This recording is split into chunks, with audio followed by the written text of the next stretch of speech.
Hey guys, in this video I'm going to show you how to contact Oracle's customer support. If you find this video helpful, please drop a like and subscribe to my channel. In saying that, let's just jump straight into the video.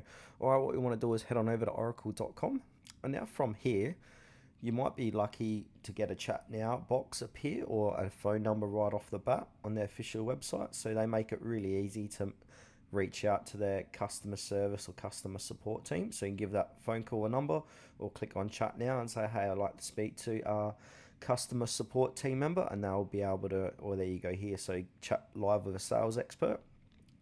So go ahead and click on that. If that pop-up doesn't appear, you can always click on contact sales, top right hand corner of the page here. And for technical support, you've got a number here. This is in Australia.